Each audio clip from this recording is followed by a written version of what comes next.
What can podcast publishers learn from radio and other legacy media? That's what we're talking about on this week's episode of Sounds Profitable Ad Tech Applied with me, Arielle Nissenblatt. And me, Bryan Barletta. Thanks to Podsights for sponsoring this week's episode. Podsights, podcast advertising insights and attribution built for advertisers, loved by publishers. Go to podsights.com for more information. Special thanks to our sponsors for making Sounds Profitable possible. Check them out by going to soundsprofitable.com and clicking on their logos in the articles. Bryan, hello. How are you? Hi. Hi. I'm great. I'm getting ready. I'm packing. We're all going to New York tomorrow as we're recording this. And so by the time this is out, I'll already be on my way home. Oh. Yeah. I lived there for like 10 years. I don't miss living there, but it'll be nice to visit people and go to Hot Pod and On Air Fest and see you in person for the first time. I know. I'm scared. How tall are you? Like 17 feet tall. Okay, good to know. No, I'm 5'8". I'm not that tall.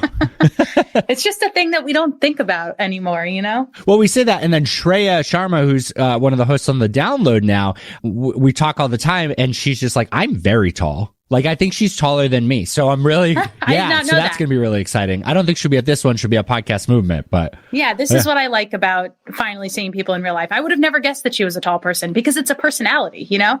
It's beyond a physical stature. We all have to just be in chairs the entire time. It's only from like the waist up or like the midsection up that we can know each other. Everything else is just too intimidating. Yeah. Well, Bryan, hard pivot for you here. Do you have a favorite terrestrial radio station? Oh, gosh. I mean, I guess that like I grew up in Massachusetts. Kiss 108 FM was what we listened to, which was really 107.9. And do you remember it? I remember it because it was like such a big part of my mom's life. Like we'd listen to it in the morning on the way to school or wherever we were going. And there was a talk show, Maddie in the Morning, which I think is still going on. And now it's even more than Massachusetts. And yeah, it was just such a big thing. Like living in Massachusetts was such an interesting thing because so many things happen there that I was like, oh, is this what every city is like? Is Boston what every city's like? And it's not. But yeah, Maddie in the Morning, Kiss 108. And that's the talk shows that we'd listen to in the radio station for the hits of today and yesterday. Wow. Yep. So you remember it very well. What about you? I loved and continue to love 107.1 The Peak WXPK. I know it well because it is so good. It literally never misses. Every single song that is on The Peak is incredible. And I really am a podcast person. I'm usually just an audio person. I mean, when it comes to share of ear, I am all about the spoken word, not so much the music, except for The Peak. And when I was in college, 104.5 The Drive, which later changed to 100.5 The Drive, which does not have the same ring to it. Incredible Binghamton, New York radio station. I remember these so well because they just do such a great job. And the reason I'm bringing up radio on podcasts, Bryan, do you know why? Could it be because of this episode? It and could what we be. dig into? Did it just exciting. blow that? That was was that a lob ball or was I supposed to act shocked? No, you did a great job. You did exactly as I intended. Today's episode of Sounds Profitable Ad Tech Applied is a conversation between you and Pierre Bouvard, who is the Chief Insights Officer at Cumulus Media. And I've heard of Cumulus for a long time. I've seen them at podcast conferences, but I thought I should just give a quick description just so everybody's on the same page. Cumulus Media is a leading audio-first media and entertainment company that delivers premium content to over 250 million people every month. There are 406 owned and operated radio stations across 86 markets. That's a lot. It's a lot of people, a lot of stations. I'd say so. Pierre is one of those people that actually was part of the inspiration for Sounds Profitable. Like I look at James Cridlin, I look at Tom Webster, I look at Pierre Bouvard. All these people, Arielle Nissenblatt. There you go. But all these people are talking about research, talking about educating the space in their own way. Some of them, Pierre and Tom were part of specific companies, and it's hard when you're not working with that specific product or that team to take their information and use it neutrally. But I think Pierre, he does the insights. There's at least one, if not more, email a week that you can get from Cumulus and Westwood One. And he even does videos of them where he walks through the data. They're great sources. Even if it's not the type of stuff you want to take and put in your own deck, it's directional, it's valuable, and it's insights from, as Arielle just listed out, a giant network in both radio and podcasting. So Pierre absolutely was part of my inspiration for Sounds Profitable. The big difference for me is I think I'm a little bit louder. And I think that on my end is I'm not a part of a big company. So that's the biggest difference. But I try and highlight these people that I'm learning from. And he's a great example of that. Today, we're going to be talking about what the podcast industry can learn from radio and from these vast networks as it relates to advertising. Why did you want to talk to Pierre about this specific subject? Well, somebody sent me a air check with 7 ads in one slot, and it got me thinking, oh, is that bad? And it turns out it depends. And Pierre and I had a conversation about it, and that radio and how radio is set up for ads in a 30-minute spot or 60 minutes, how many ads there are in that time period, how many breaks there are, what is the best response. And radio has been figuring this out for a long time, and we can learn so much for it. Podcasting is still stumbling over ourselves. If we need a 15-second or a 2-minute long ad, how many ad breaks, how many ads in a break. So my goal here was to talk to Pierre and have him teach us a little bit more about what we've already figured out in radio, to give people confidence to try that in podcasting and, get more standardized. Because while there is a value for it being organic and there is value to flow, having things that mimic other audio ad styles is going to be really important. And planning out how you put your ads into a show is just as important as planning out your segments. I thought that there was a lot of important information in your conversation with Pierre. So why don't we get to it? So, Pierre, in radio advertising, which you have a great background in as well, what's the norm for ads? How many ads per hour? How many per ad break? How many breaks can there be total? And how much time per break? So we did a pretty in-depth analysis using data from a company called Media Monitors that monitors thousands of radio stations and electronically captures all the ads. And we looked across their data set in the typical hour of American radio, the average station is running about 9 minutes of ads, which is about 15% of kind of program time. And they're typically doing it in 2 breaks. Now, the reason why they do that in 2 breaks has to do with the Nielsen methodology. Nielsen credits audience and it gives people, 5 minutes of listening for every quarter hour. So the broadcasters kind of put their ads around the quarter hours. Realistically, they could be running a lot more breaks. They don't need to be clumping them as much. And I think if you listen to a spoken word station, which I think is the closest parallel to podcasting, like a news talk station, they're running breaks every 6 or 7 minutes. They're not running more ads, but you get a minute ad or 2 and then you're back, and so the audience retention is very strong on these spoken word news talk stations because they're never breaking for the ads. Each break is only a minute or 2 at most. And are ads normally 30 seconds or 60 seconds in radio? Or I guess 2 minutes too. It's first of all, nobody does 2 minutes. Okay. Good to know for podcasters who really need to stop doing 2-minute reads. Yeah, we have been, I think one of the places where we've been over generous is 2-minute ads. They're awful. You lose me. There's no way you don't lose the listener after the first minute. Yes. And, somebody once said that the first thing you should do when you're creating advertising copy is create the billboard, because you can only put 3 to 5 words on a billboard. And so that forces you to crystallize what is the essence of what you want to say. And then you can go from there. So I would say probably in local radio, it's probably 50-50, 30s and 60s. Network radio is 80-85% 30s. And what Nielsen and a bunch of folks did a deep analysis of audience retention.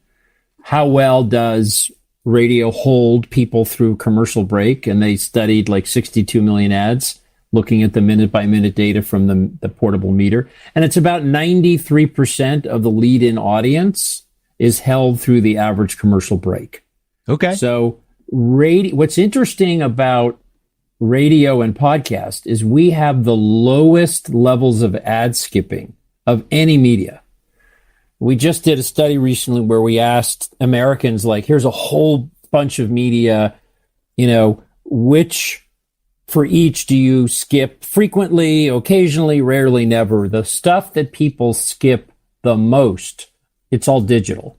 Pop-up ads, online video, banner ads. People can't wait to get past that.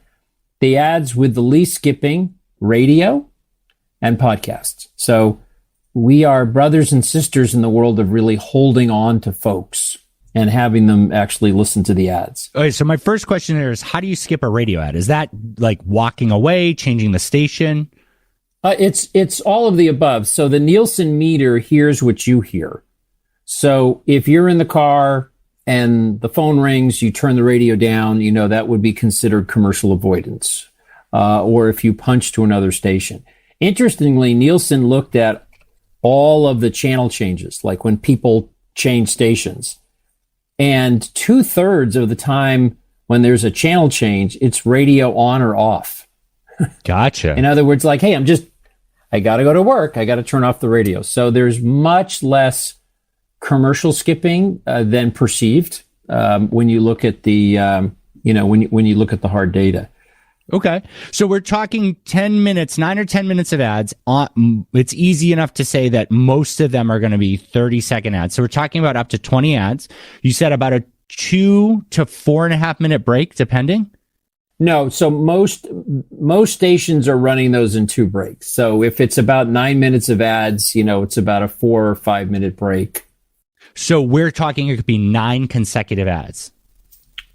Yeah, but remember, there's 60s in there. Sure, they're not all 30s, but it could be right. It Correct. could be Correct. 5 ads for 1 minute and a 30, but Sure. It could be 5 to 9 ads in one break, twice per hour. Correct. Wow. Okay. And so in podcasting, what are we seeing now? You said that you worked with Signal Hill Insights to do a lot of reporting with Cumulus. Is that right? Yeah. So we hired Signal Hill, and we wanted to ask folks, are there too many ads and not enough ads? And one of the questions we've been asking for the last 5 years, it's an agree, disagree question. I wouldn't mind a couple more ads per show so that my favorite podcast could continue. And consistently over the last 5 years, about 60% of weekly podcast listeners said they wouldn't mind a few more ads. So right now, 5% about of podcast content is advertising. 5%. Radio is about 15%. TV, depending upon the network, could be 20 or 25%. So podcasting is under-commercialized. It's under-commercialized for a couple of reasons. One, there are a lot of medium or smaller podcasts that simply don't have ads or don't have a lot of ads. So that's one reason. But it's a new medium, and listeners are saying the content is so good. I'm learning so much. It's entertaining. I wouldn't mind a couple more ads. Because the alternative is pay for it or it doesn't exist. I think more than any other advertising medium, podcast listeners are intensely aware that if it wasn't for the ads, their favorite show wouldn't exist. And that is unlike anything we've ever seen with any other media. People watch TV and they don't think like, oh my God, my show, if I didn't have these ads, so I really need to participate. I need to support these advertisers. So we're very unique in that listeners truly understand how their show is made possible, which is the ads. And therefore they want to support the show, and they'll want to engage with the advertiser, buy the products or services. They really see the connection. It's such a powerful thing. And I think that public media did a really good job of making that resonate for many in podcasting. With 2 young kids, we listen to things like Wow in the World often. And the ads would say support for this show is brought to you by, or similar with NPR or all these shows. And it really resonates to me that this ad in this kid's show will say, hey, grown-ups, this is for you. And they'll say, this show is made possible by sponsors like, and then they'll bring in the ad. And I'm not offended. I'm not upset because it didn't target my child. It's not showing them some super cool action figure or sugary cereal that I had to buy. It's targeted to me. and it's respectful and it's asking me to consider supporting the show, I completely agree with you on that. I think that that's really interesting. Another thing that you said that everybody really needs to hook onto. Pierre said podcasting is a new industry. It doesn't matter that we've been doing this for almost 20 years. The advertising side of it, and even still just looking at the whole scope compared to TV and radio and out of home and magazine and everything, right, is incredibly new. We haven't figured it out. We don't have our banner yet, right? The fact that we're talking about how many ads can be in a show, when radio, Pierre can tell you exactly how much the tolerance is, what they can work with, why they haven't pushed it in X amount of years. We need to figure that out in podcasting. And it sounds like this advice right here is that we can add more. Now, it's about respect, right? It's about fitting the right ads in there. And so, Pierre, is it fair to say that if the ads are contextually relevant to the show or host read or mindful of time, that things like this do work? But if it's announcer read ads targeted to the user, not relevant to the content necessarily, that's where some of this can fall off. That's where we can get listener pushback. I don't think listeners pay that much attention or that analytical to say, now, is this ad relevant to the content? They don't think about stuff as much as we do. And what's the definition of relevant to the content? I mean, ads are about me, so if it's an ad for another podcast, a movie, or book, it's interesting. And especially if it's in the voice and listeners can't determine whether the host read ad was pre-recorded or whether it's live or baked in. But when that talent is reading that ad, it has so much more value. Yes. And that's why our CPMs, like, you never watch a TV newscast and the news anchor says, let me tell you about my wife and I were having trouble, sleeping, and we got a Casper match. That dynamic doesn't exist in most other media. There are some things that, like, for instance, ads that make you feel something, emotion-based ads versus rational ads. Emotion-based ads perform a lot better. In terms of long-term sales success for the advertiser, brand-building ads perform far better than sales activation ads. And I think this is why we see so many brands, pouring into podcasting. Because it's an emotional touch point. Correct. Right. Anybody who's just advertising on podcasting and focuses on like direct to the sale, like, I get it. It works. It does work, and it works pretty well on the association. But if I'm seeing these ads in other places and now someone I trust, someone I choose to entertain me, someone endorses it, it's so much more valuable the next place I see it. I might not convert there. I might not convert in this month or the next month, but that brand is now tied with that host that I trust and I put the value in. If you think about it, 98% of all ads on podcast are brand building ads. Really? So what do I mean by that? Well, PodSites just put out its Q4 report, and it says that the average conversion rate for the typical podcast ad is 1.4%. So what that means is the other 98.6% of that impact is on the brand. So all advertising is brand building, despite the fact that you might have a product code or like, hurry, order now, get 10% off. Only 1.4% will convert. So that's for every salesperson listening to this, for every operations person, please update all of your reporting and material. Pierre just gave you a gold mine. It's not 1.6% conversion. It's 98.4% brand building and 1.6% conversion. That's the 100%. Now we don't have to throw away the lion's share of that. That's such a good way to look at it, right? I thought you were going to tell me something about podcast ads that don't even have a drive for an action, that are just about branding. But instead, what you did was you showed that everything is branding and some of branding can directly convert. Correct. And remember that the job of advertising is to help the advertiser be known before they're needed. Yeah. No one is in the market for like something being advertised. Very few people are in the market at any point in time for something. So what you're really doing is trying to create awareness and interest for that future time, could be a year away, where somebody might actually need that thing. That's my favorite example, when people used to push back that podcasting can only track conversion and attribution about a household and not an individual. And I said, think about it this way. I listen to a show, and the host that I choose to put value in tells me about a product. That product's not relevant to me, but it is the answer to a problem that my wife has been having. Now I get to tell my wife about this thing that can solve a problem for her. I'm an endorsement to my wife because an endorsement worked on me. That power amplifies, right? I'm excited about it because I've been giving a tool to solve a problem. Our household converted. That's killer. But you're right. Sometimes you just need to lodge that in your mind to remember. We moved into a new house, and I don't think Pod Save America was actively working with Simply Safe or anything. But we absolutely bought Simply Safe and used their promo code because my wife listens to Pod Save America every week. So those things do work. They stick with you. And that's really cool. So when we, like, ideally in podcasting, what would your guidance be? Let's say a 60-minute show. How many breaks, and what's the maximum amount of time we could push in a break? I think all of the research, when you look at how the metric is, how well am I retaining my audience through the break? And the best data for this is the minute by minute data from the portable meter. It says that the shorter the break, the more you hold people through the break.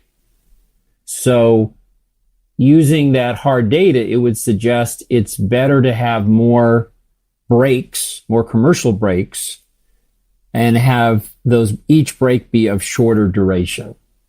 So if I was, if I had an hour show and I had 2 breaks and I'm looking to grow revenue, and the question is, do you make each break longer or create more breaks? I would say come down on the side of more breaks and try to keep each break, as short as you can. Because over time, if we hold to that, then the consumer will be saying, yeah, they have ads, but it's amazing how quickly they get back to the content and to the show.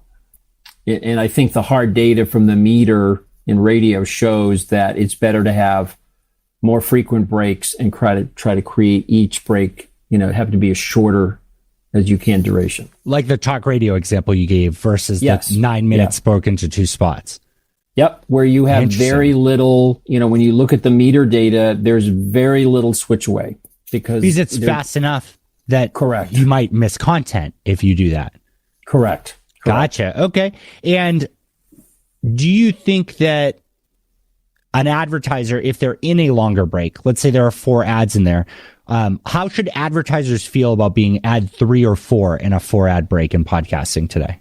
I think they should feel fine, because the reality is podcasting is the most powerful ad medium we've ever experienced. People pay incredible attention. Think about what are the need states that podcasting satisfies.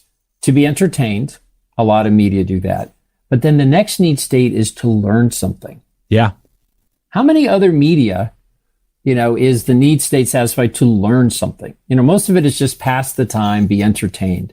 Social media has the lowest engagement and the lowest attentiveness. Yeah. It's you're barely reading the content that you're there to look through. But you're right. When you think about education, I think about a book and I bought it and it doesn't have an ad. I think about a documentary and I paid for a streaming service that got me to it without ads. Where else can you learn without ads? Or where else can you learn with ads, I guess, is the real question.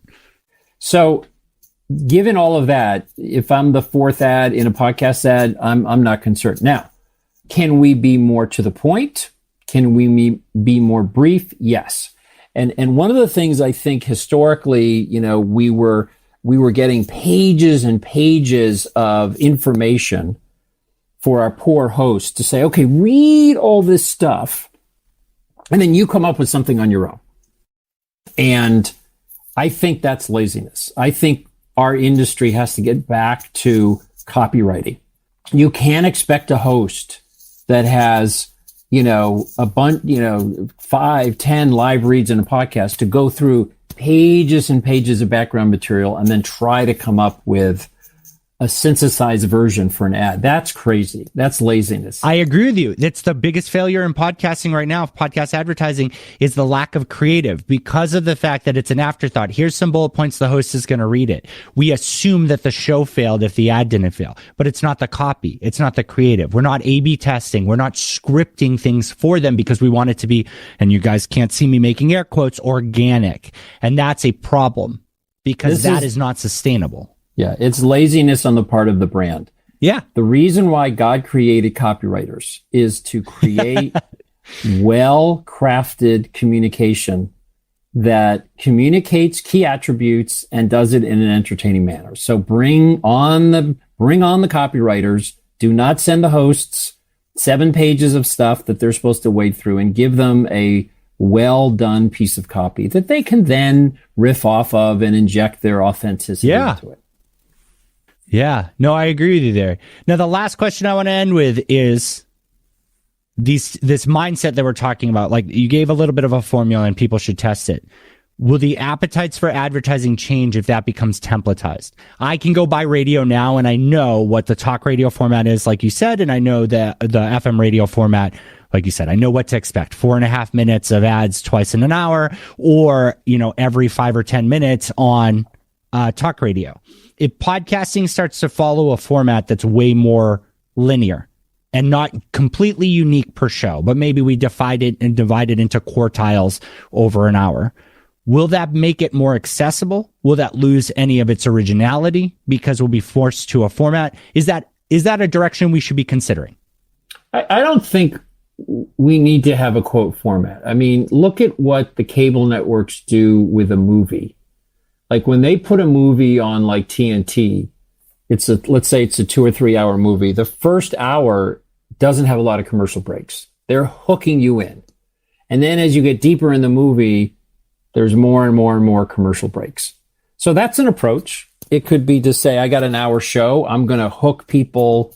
And in the first half of the show, maybe there's not as many interruptions. Then maybe once I hooked you, So I think there's room for a lot of creativity. This is not like saying, look, we're going to have one format. The good news is there's an opportunity for experimentation, and, you can kind of move things around. I think where a good ad break occurs at a natural break point. You listen to the Wall Street Journal or the New York Times, they'll say, and that came to the real surprise. We'll be right back. I mean, they're smart about looking at their narrative and saying, okay, there's a real cliff point here, or there's a real transition here, or, and that's the beauty. You can't do this in TV. Like the way TV is shot, you have to have the breaks at a certain point in time. But in audio, we could move them around based upon kind of the narrative flow. So I don't think we're ever going to get so systematized like TV. And that brings me back to my favorite point. Advertising is content. If you're making a podcast and it has ads, you can't throw your hands up. It's not a black hole where you go, I apologize. This is where we make money. Please forgive us. And then put in whatever you want there in ads. You build your show with your ad breaks in it. You build the story with room for ads, or you don't build it with ads. That's fine. But stuffing ads in any time you take too long of a break, like too long of a pause and just deciding that's where an ad break go, isn't good. It isn't what drives the value that Pierre's talking about here, and the tolerance that we're talking about to add more ads into a show. Pierre, this was all super fantastic. I want to give a plug here. So Pierre does often, with the Cumulus emails and YouTube account, he does deep dives into tons of data. Cumulus commissions a crazy amount of data. Pierre breaks it down, makes it into blog posts, makes it into videos that he walks through, and everyone really should be checking those out. I'm a huge fan of them, and I make sure that I watch all of them. So I would love for you to check them out and let Pierre and I know your thoughts on them and ask us any questions on them. Yep. Thank you so much for joining us. Thank you, Bryan. Thanks so much for having me. Bryan, I loved this conversation. I think that there is so much that we can learn from the radio space. when it comes to the copy that you write for your ads, when it comes to how long your ads should be. There's so much here, and I'm excited to break it all down in the post-game chat, shall we? Yes, because I'm such a big sports guy. I love it. The post-game chat. Let's do it. Okay, what did you like the most about this? Well, there's a lot of data, and I lately love data because generally speaking, I'm an anecdotes gal, and I've lately been thinking, let me back it up with some data. So let's do it. 5% of podcast content is advertising. That is not so high, but I wonder what other folks would think of that. I wonder if I tweeted that stat out, what people would say. Is it high? Is it low? What's your sense? I think that in podcasting, we're terrified of advertising. I think that things like super listeners and ShareVeer and Infinite Dial, all the Edison research that comes out, so much of it is just like, hey, we could do more ads. Yeah. It's about the format, it's about the style and all that. But being in the industry, 5% seems terrifying to people. But to me, it's low. Yeah. It's low for a medium that gives you so much that you can really dial for whatever type of content you want. I don't know. I definitely feel it's low. And that's what the conversation really highlighted, how low it is compared to other mediums. Yeah, I think it's super low. And Bryan, I encourage you to tweet about this, and I would love to see the responses. Pierre says that podcasting is under commercialized because there are smaller and medium shows that don't have many ads on them. And that could be why that 5% figure is so small. So some of the bigger shows do have minutes and minutes of ads. If you go to Joe Rogan, if you go to some of the shows that have 2-minute ads for Manscaped, that's going to cut into that percentage a little bit more. But then, of course, there's all the indie shows that are not monetized via ads and all the shows that are monetized via Patreon, but not through ads. So there's lots of ways to break it down. But I think another big point that you and Pierre seem to agree on was no more 2-minute ads. Let's go 30 seconds. Let's go 60 seconds. 2 minutes is too much.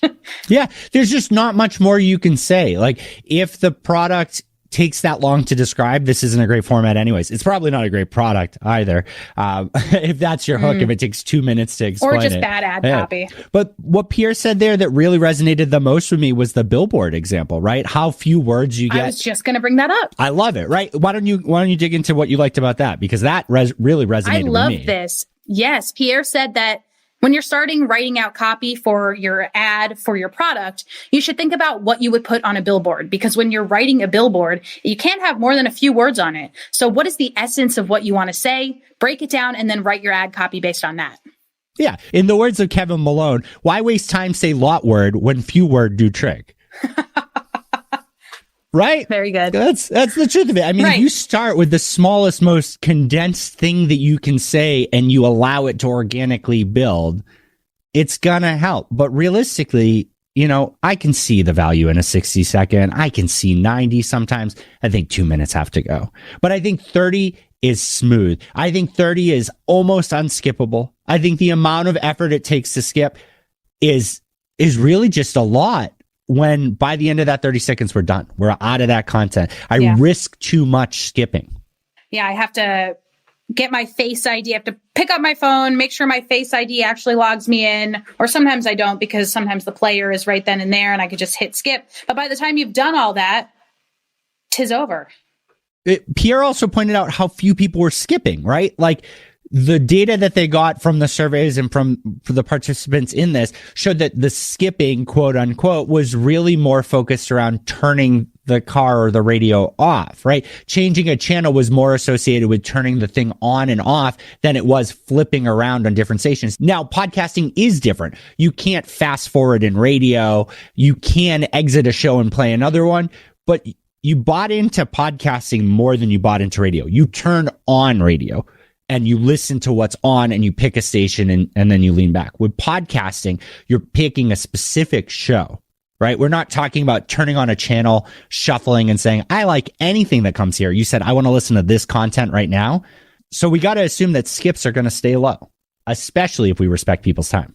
Cumulus works with Signal Hill Insights on gaining data around ads, and they found out that on an agree-disagree scale, most people are down to have more ads on their podcasts to make sure that their favorite shows can continue. And as a creator and as a listener, I definitely agree with that. I am very happy to have more ads on the shows that I listen to. If I hate the ad, I will skip it. If I don't hate it, I will listen and I will be influenced by it and everything will be okay. And then as a creator, yes, the more products that want to advertise on my podcast, the better for me. I can make a little more money to buy that next microphone upgrade.